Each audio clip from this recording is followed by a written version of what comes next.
വിവാഹം നിയമവിധേയമാക്കി. ലെസ്ബിയന്മാരെയും ഗേകളെയും ഉണ്ടാക്കുന്ന വൃത്തികെട്ട സംസ്കാരം ഡൽഹിയിൽ ഇടക്കിടക്ക് പ്രകടനം നടക്കുന്നുണ്ട്. സ്വവർഗരതിക്കാർക്ക് അതിന് നിയമപരിരക്ഷ നൽകണമെന്നും അവരെ ഒരു ന്യൂനപക്ഷ വിഭാഗമായി അംഗീകരിക്കണമെന്നും പറഞ്ഞുകൊണ്ട് പരസ്യമായിട്ട് ആണും പെണ്ണും പ്രകടനം നടത്തുകയാണ്. നോക്കണം എവിടെ എത്തിയെന്ന്. പരിഷ്കരിച്ച് കാട്ടാളത്വത്തിലേക്ക് മനുഷ്യൻ അതപ്പതിക്കുന്നുവെങ്കിൽ എന്താണ് അതിന്റെ കാരണം? ആ കാരണത്തെക്കുറിച്ചാണ് അള്ളാഹ് പറയുന്നത്. നിങ്ങൾ അല്ലാഹുവല്ലാത്ത ഒരു ഹക്കമിനെ, ഒരു വിധികർത്താവിനെ കണ്ടെത്തുകയോ? ഈ ഹക്കം എന്ന പ്രയോഗം ഖുർആനിൽ വേറൊരിടത്ത് കാണാം. അതായത് ദമ്പതികൾ കുടുംബബന്ധം ശിഥിലമാകാൻ പോകുമ്പോ, വിവാഹബന്ധം തെറ്റിപ്പിരിയുന്ന ഒരു സ്ഥിതിവിശേഷം വരുമ്പോ ഉഭയകക്ഷി ചർച്ചകൾ ഉണ്ടാക്കണം എന്നുള്ള പറയുന്നു. ഹക്കമം മിൻ അഹ്ലിഹി വ ഹക്കമം മിൻ അഹ്ലിഹാ. പെണ്ണിനെ പറ്റിയും ആണിനെ പറ്റിയും അധികാരത്തോടെ സംസാരിക്കാൻ പറ്റുന്ന ആളെ വെച്ചിട്ട് സംസാരിക്കണം. അല്ലാതെ എന്റെ മോളെ കാര്യത്തിൽ നിങ്ങളാരും കയറി ബടായി പറഞ്ഞിട്ടൊരു കാര്യമില്ലല്ലോ. എനിക്കേ പറയാൻ പറ്റുള്ളൂ, ഓൾ എന്റെ കൂടെ പോന്നോട്ടെ, അല്ലെങ്കിൽ നീ അവിടെ നിൽക്ക് എന്ന് എന്റെ മകളോട് കൽപ്പിക്കാൻ എനിക്കേ അധികാരമുള്ളൂ. അപ്പൊ ദമ്പതികളോട് രണ്ടുപേരോടും കൽപ്പിക്കാൻ അധികാരമുള്ള കേന്ദ്രങ്ങളിൽ ഇരുന്ന് ചർച്ച ചെയ്യണം. അതാണ് ഹക്കം എന്ന് പറയുമ്പോ ഖുർആൻ ഉദ്ദേശിച്ചത്. അതിനെ ഈ വാക്ക്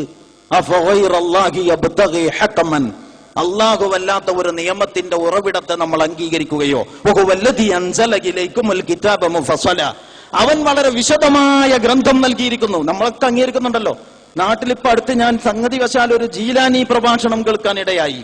എല്ലാ ബിദ്അത്തുകളെയും അന്ധവിശ്വാസങ്ങളെയും പുനരുജ്ജീവിപ്പിക്കുവാനുള്ള ആത്മവിശ്വാസം ബിദ്അത്തിന്റെ ഹോൾസെയിൽ ഏജന്റുമാർക്ക് കിട്ടത്തക്ക വിധം നവോത്ഥാനം റിവേഴ്സ് ഗിയറിലാണല്ലോ പോകുന്നത്. അപ്പോ അങ്ങനത്തെ ഒരു പശ്ചാത്തലത്തിൽ എന്ത് സംഭവിച്ചു എന്ന് ചോദിച്ചാൽ, ജീലാനി പ്രഭാഷണ വേദിയിൽ വെച്ചുകൊണ്ട് അവരും പറയുന്നുണ്ട് എന്ത്? അത് മാത്രമാണ് ഇപ്പൊ എന്റെ വിഷയം. ഇസ്ലാം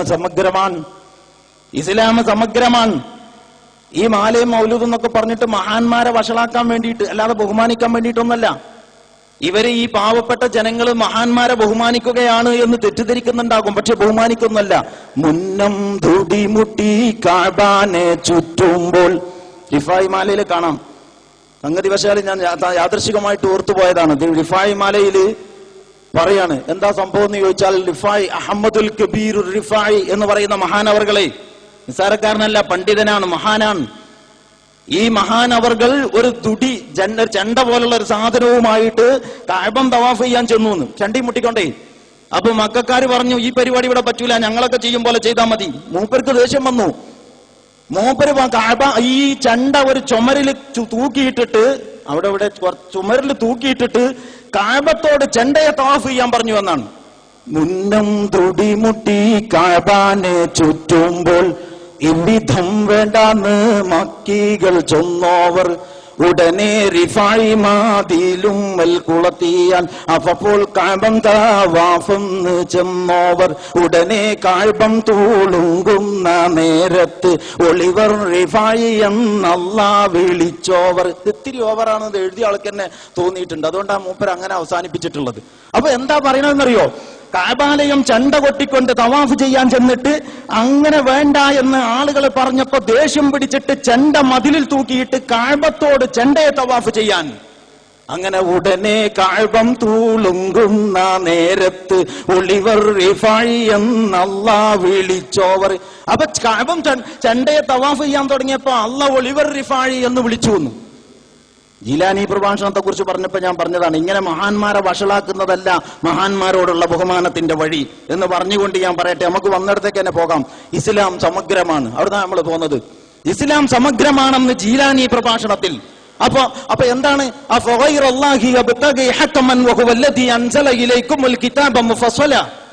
നിങ്ങൾ അല്ലാഹുവല്ലാത്ത ഒരു നിയമത്തിന്റെ ഉറവിടത്തെ കണ്ടെത്തുകയോ തേടിപ്പോവുകയോ? ഏതവസ്ഥയിൽ? അവൻ നിങ്ങൾക്ക് വിശദമായ ഒരു ഗ്രന്ഥം നൽകിയിരിക്കെ. അത് മാത്രല്ല, അല്ലാഹ് വേറൊരു കാര്യം കൂടി പറയുന്നുണ്ട്. വല്ലദീന ആതൈനാഹുമുൽ കിതാബ യഅലമൂന അന്നഹു മുനസ്സലുൻ മിർ റബ്ബിക ബിൽ ഹഖ്. ഈ കിതാബ് കയ്യിലുള്ള ഓരോ കാക്കാക്കും കാക്കാത്തിക്കും അറിയാം. ബൈക്കം മുഹമ്മദ് ബഷീറിന്റെ ഭാഷയിൽ പറഞ്ഞാൽ, ഈ ഖുർആൻ കയ്യിലുള്ള ഓരോ മുസ്ലിമിനും അറിയാം ഇത് സത്യമായും അല്ലാഹ് നൽകിയ കിതാബാണ്. അപ്പൊ രണ്ട് കാര്യമാണ് അല്ലാഹ് പറയുന്നത്. ഒന്ന്, ഇത് അല്ലാഹ് നൽകിയ കിതാബാണ് എന്ന് നിങ്ങൾക്ക് അഭിപ്രായമുണ്ട്. രണ്ടാമത്തത്, ഈ കിതാബ് സമഗ്രമാണ് എന്നും നിങ്ങൾക്ക് ബോധ്യമുണ്ട്. എന്നിട്ട് പിന്നെ ആ കിതാബും കക്ഷത്ത് വെച്ചിട്ട് നിയമത്തിന്റെ വേറെ സോഴ്സ് തേടിയിട്ട് നിങ്ങൾ പോവുകയോ?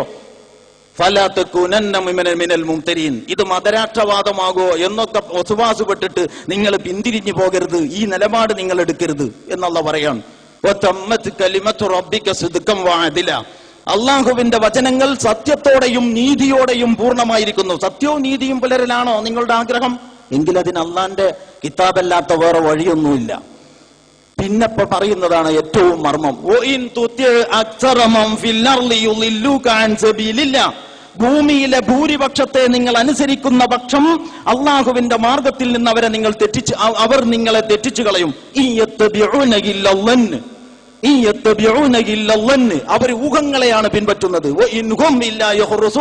അനുമാനങ്ങളും നിഗമനങ്ങളുമല്ലാതെ തെളിഞ്ഞ വിവരം അവരുടെ കയ്യിലില്ല. ഇതാണ് സയ്യിദ് അബുൽ ആല മൗദൂദി ലാ ഇലാഹ ഇല്ലല്ലാ എന്നതിന്റെ അള്ളാഹു ആരാധ്യനാണ് എന്നത് അതിന്റെ ഒരു ഭാഗമായതുപോലെ തന്നെ അള്ളാഹു മനുഷ്യരുടെ മേൽ പരമാധികാരിയും ഉടമസ്ഥനുമാണ് എന്നത് തൗഹീദിന്റെ ഒരു ഭാഗമാണ്. ഈ ഭാഗമാണ് മുസ്ലിങ്ങൾ വിസ്മൃതിയിലാണ്ടുപോയത്. ഈ ഭാഗമാണ് അവഗണിക്കപ്പെട്ടത്. ഈ ഒരു അവഗണിക്കപ്പെട്ട തൗഹീദിന്റെ സുപ്രധാനമായ ഭാഗത്തെ പുറത്തു കൊണ്ടുവരാനുള്ള പരിശ്രമമാണ് ആധുനിക നവോത്ഥാന പ്രസ്ഥാനങ്ങൾ നടത്തിയിട്ടുള്ളത്. അതാണ് തുർക്കിയിൽ ബദീഉസ്സമാൻ സഈദ് നൂർസി നടത്തിയത്. അതാണ് ഈജിപ്തിൽ ഹസനുൽ ബന്ന ഷഹീദും സയ്യിദ് ഖുത്ബും നിർവഹിച്ചത്. അതാണ് അബുൽ ആല മൗദൂദി സാഹിബ് നിർവഹിച്ചത്. അതിന്റെ രാഷ്ട്രീയ ഉള്ളടക്കമുണ്ട്. ആ രാഷ്ട്രീയ ഉള്ളടക്കം ഈ തൗഹീദിന്റെ പ്രധാനപ്പെട്ട ഒരു ഭാഗമാണ്. അപ്പൊ ഇസ്ലാമിന്റെ രാഷ്ട്രീയ സിദ്ധാന്തം ഇസ്ലാമിന്റെ തൗഹീദുമായിട്ടാണ് ബന്ധം എന്ന് നിങ്ങൾ മനസ്സിലാക്കണം. ആർക്കെങ്കിലും സംശയമുണ്ടോ? ഞാൻ വേണമെങ്കിൽ നിങ്ങൾക്ക് കേട്ടിരിക്കാൻ സമയമുണ്ടെങ്കിൽ ഞാൻ കുറച്ച് സംഭവങ്ങൾ പറയാം.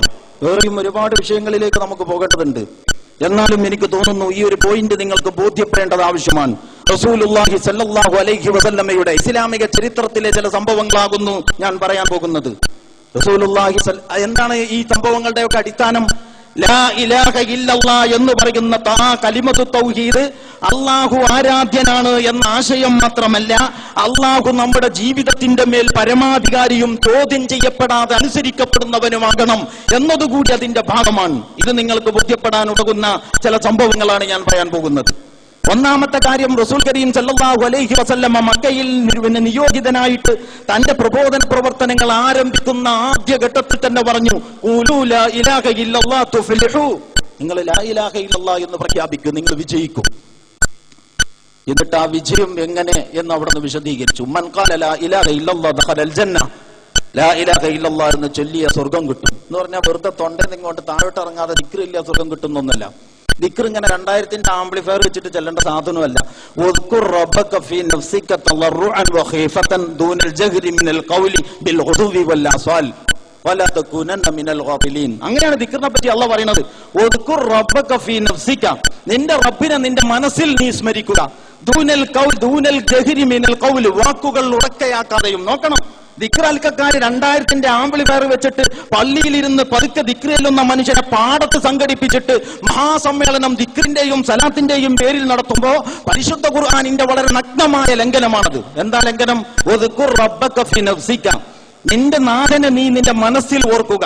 ദൂനൽ ജഹ്രി മിനൽ ഖൗൽ, വാക്കുകൾ ഉറക്കയാകാതെ. ബിൽ ഗുദുവി വൽ ആസാൽ, പ്രഭാതത്തിലും പ്രദോഷത്തിലും. വലാ തകുനന്ന മിനൽ ഗാഫിലീൻ, ബഹളം ഉണ്ടാക്കുന്ന കൂട്ടത്തിൽ നിങ്ങൾ പെട്ടുപോകരുത്. ബഹളത്തിലായി പോകുമ്പോ നിങ്ങൾ അശ്രദ്ധരായി പോകും. എല്ലാരും കൂടി